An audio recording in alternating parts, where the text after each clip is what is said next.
Welcome to Off Leash and Unfiltered. Trigger warning, I'm Katie Pepe, delivering the truth in dog training.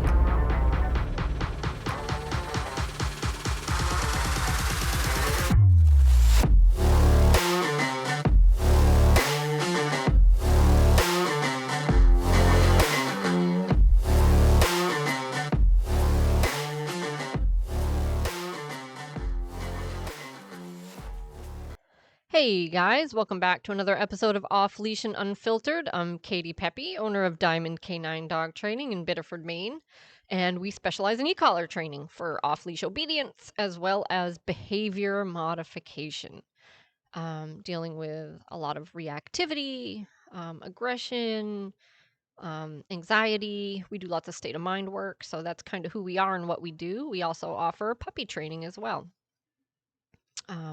That's what we do. And this podcast is sort of our way of reaching as many people as we can and just making as much information as available as we can, because we know the correct information, the honest information is just really hard to find on the internet. Okay, so I know, because I was that person. I was really struggling with my dog, and it took me forever to find information that was truly helpful. So these are things that I'm talking about, or that we're talking about with our hands-on clients day in and day out, because I know if it's what they need, it's probably what a lot of people out there need. And so that's the stuff we choose to talk about. And today I wanted to dive into emotional support dogs, and not just technically emotional support dogs, but a lot of us kind of lay that burden on our dogs, even if it's not their job, so to speak. So I have somebody who started private sessions recently with a dog who attacked another dog. He also is very reactive toward and would presumably attack potentially people. But when he attacked this dog, he got away from his owner. He attacked a dog, and the other dog's owner ended up getting bit somehow in the back, in the tailbone area, and needed stitches. So serious behavioral issues, obviously huge liability. And so she's come to us to help her get things back on track and under control. But what is unique about this case, and I say unique, and I don't think it really actually is, because like I said, I think even if people don't consider their dog an emotional support dog, they all kind of are, right? Not we all, but most of us kind of lay that burden on our dog, whether it's intentional or unintentional. But in this particular case, this dog, I believe the whole reason she got the dog in the first place, which was years ago, was to be an emotional support dog for her. So she's had her own struggles in her own life, and this was something that she thought would help her a great deal, to deal with things that she had going on. And so, and I think there's some validity to that. So this isn't for me to, dog on, no pun intended, to dog on people that want to have an emotional support dog. I don't necessarily think that that's a silly or bad thing. I could see how that would be really helpful to somebody. I mean, I think evidence shows, I've heard that evidence shows that people live longer when they have pets. Obviously, we have therapy dogs that visit people in hospitals and nursing homes because it cheers people up and helps people have a better outlook, a more positive outlook. And I absolutely think there's some validity to that. And so I think having something like that in your own life probably does benefit people in some way. But just like a service dog needs to be cut from the right cloth, so does an emotional support dog, guys. Oh my gosh. So, if you do this dog training thing long enough, you start to see the effect of human emotions on the dog. Number one, because we project human emotions on the dog. Number two, because when we feel emotional, we behave a certain way around the dog. We touch the dog a lot. We coddle the dog a lot. If we're dealing with our own traumatic, like past experiences, we tend to cling to the dog and express, that sadness and neediness to the dog, right? We kind of Velcro ourselves to the dog and we're constantly stroking the dog and touching the dog and we make the dog kind of our life. And we're seeing that more and more. And not all dogs can handle that. So almost every dog that comes in here with serious behavioral issues, the owners need to cut way back on freedom and affection and fun, right? It's not that they can't have any of that stuff, but it's like things are way out of balance, way out of whack. And I'm not saying that that's what caused it, that that's the only cause. It definitely is a factor. But usually that is a big piece of the combination to getting things back on the right track, is helping people balance that relationship back out, right? So if your dog has those proclivities to be reactive or to be anxious or to be aggressive or any of those things, and you're just smothering this dog with love and affection, you're going to get the worst version of that dog. And I know I say that all the time. I think that might have been what I talked about on my last one. And it's true. It's true. But so imagine the devastation of somebody who gets a dog specifically for emotional support. And they're smothering that dog with love and affection and attention, and they're taking that dog everywhere with them, right? Because that's what they got the dog for. And then their dog starts attacking people, attacking dogs, right? Because, of course, they get the worst version of that dog. And think about that devastation. Now this dog has become this immense source of stress. In a lot of cases, these people are being sued. They're in the middle of like lawsuits. Sometimes they don't have any money and they're being sued for like thousands and thousands of dollars. And it's just horrible. It's horrible. And it was unintentional, of course. Like no one intends to, create a monster like this. But like I said, if it's in there, it's in there. And then it's like adding vinegar to the baking soda, right? The vinegar didn't create the baking soda. The baking soda was already there. But in this case, the affection, love, fun, freedom, that's the vinegar. And you just add a bunch of that and you've got a volcano, right? You've got an explosion. So, not literally an explosion, but you know what I mean? You've got a pretty severe reaction. So, we're seeing that. We're seeing that all the time. And in this case, I really believe that's kind of what these people are dealing with. And I think it's really common, even when you don't get your dog for the sake of emotional support. Like I said, we tend to use our dogs in that fashion and cry on their shoulder and snuggle them when we feel down and pet them when we feel anxious. And ultimately, they kind of pay the price for that, because it can really dismantle things. Like if your dog isn't actually super stable, it can really, really, do a number on their on their behavior and their state of mind.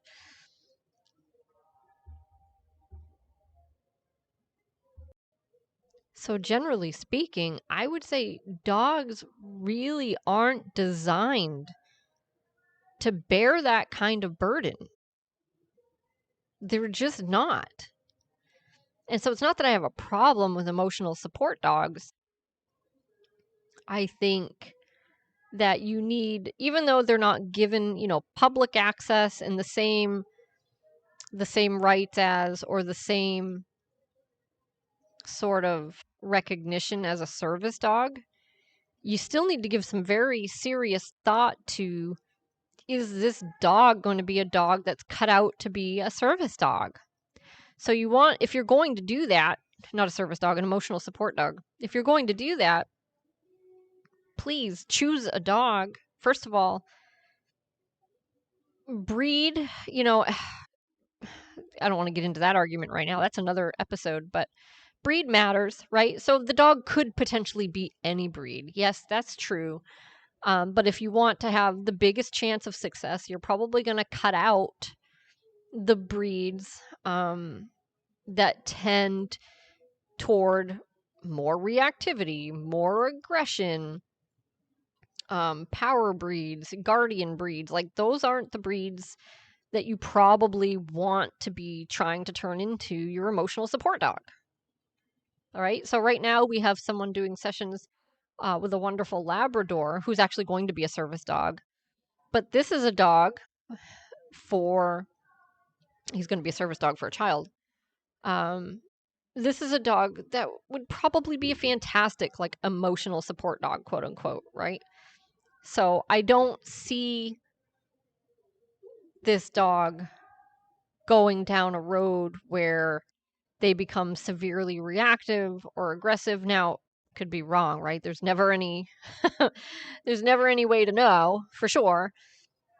But this dog's really social, really friendly, really affectionate, very soft natured, and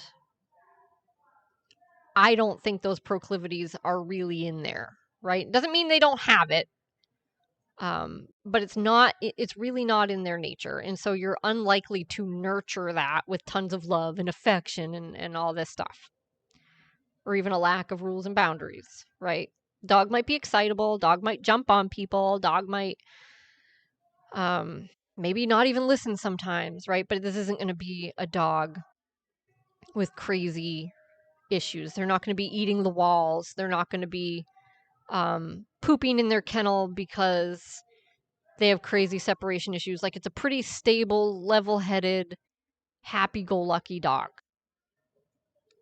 And that's the kind of dog you want if you're going to use your dog for your own emotional satisfaction. Okay. So you're going to be looking at, hopefully, at breeds that tend to be more in that vicinity behaviorally. Right? And again, it could be any breed. But, if it's me and I want an emotional support dog, I'm not looking for a pit bull. I'm not looking for a German shepherd. I'm not looking for a Malinois. And I'm not saying any of those dogs couldn't do it. There might be plenty of dogs in those breed categories that could do it. But there's going to be more of them that can't. And if your dog can't, the stakes are high, right? So if you have a pit bull that's, like, built to do damage, and you smother them with constant love, affection, freedom, and then you find out, oh, my dog doesn't handle that well. Well, now you've got a real problem, which is kind of what my customer's dealing with, right? Because he's a pit bull mastiff mix. Same thing. Like, if you have a German shepherd and you smother it with love, fun, affection, and you're always, crying on your dog's shoulder and snuggling at night when you're sad and bringing your dog everywhere with you, it might, if it made your dog feel unstable and nervous and unsure and insecure, which again, we see a ton of, right? Now you've got a dog with strong guarding instincts. And next thing you know, your dog's biting people that come near you, right? Because you're a big softy. You're a big softy. And the only thing you ever share with your dog is softness and anxiety, right? And I'm not dogging on people that are dealing with emotional issues. We've all been there. We've all been there.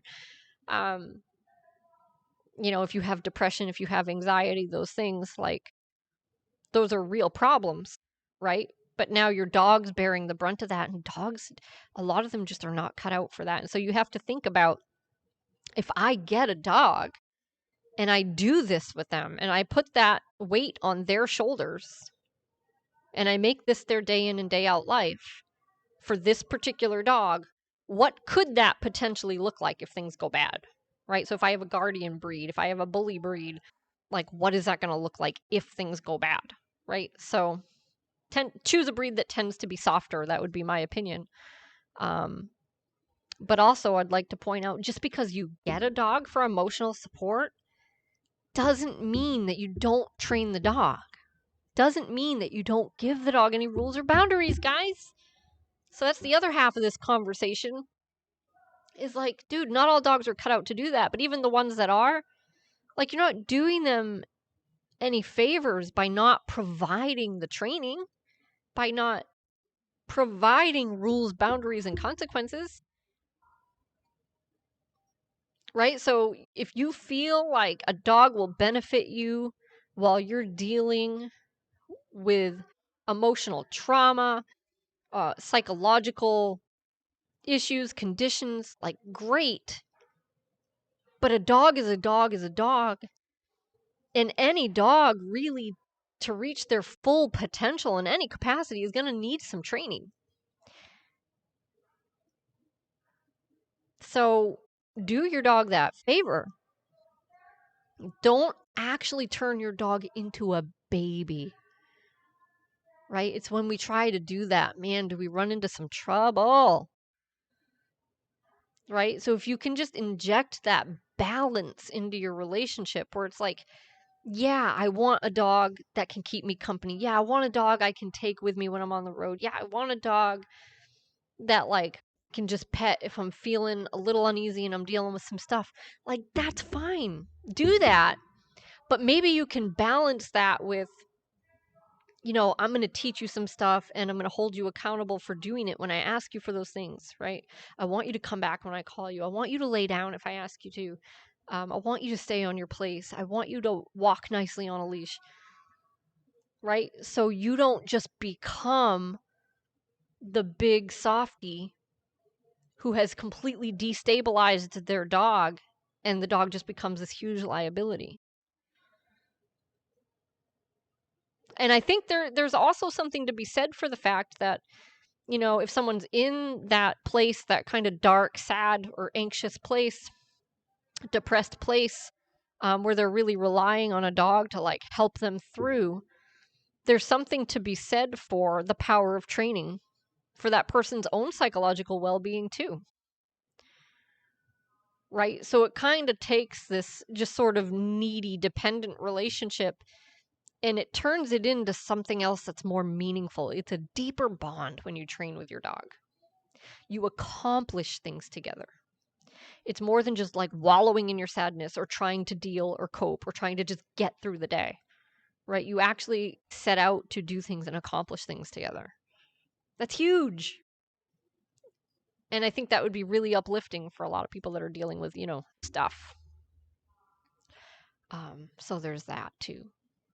But, do your dog that favor, even if they are an emotional support dog, and do the training. Have the boundaries, have the requirements, have the accountability. You don't have to choose. It's not either or, right? So I think we've gotten into this mindset where it's either or. Like, and so we see people getting what they call emotional service dogs and just babying and coddling these dogs into being complete monsters. They're monsters. They're out of control, right? And so we see the worst case scenario because it's like we have, in some cases, like the biggest, most powerful breeds too. But the worst behaved dogs with like the softer, like saddest people, right? The people that already feel like beaten down by life. Maybe they're in a dark place temporarily. Maybe they're dealing with some kind of long-term condition. Like, I don't know, everybody's different, right? But it's a person who's not feeling like their best selves. Obviously, they don't feel strong, they don't feel successful, they don't feel confident, whatever it is. And then they've got this dog who's being terrible. Right? That's just an awful combination. It's an awful combination. And so we find a lot of times when we get those types of dogs in with these types of scenarios, it's very much a journey for the human just as much as it is for the dog.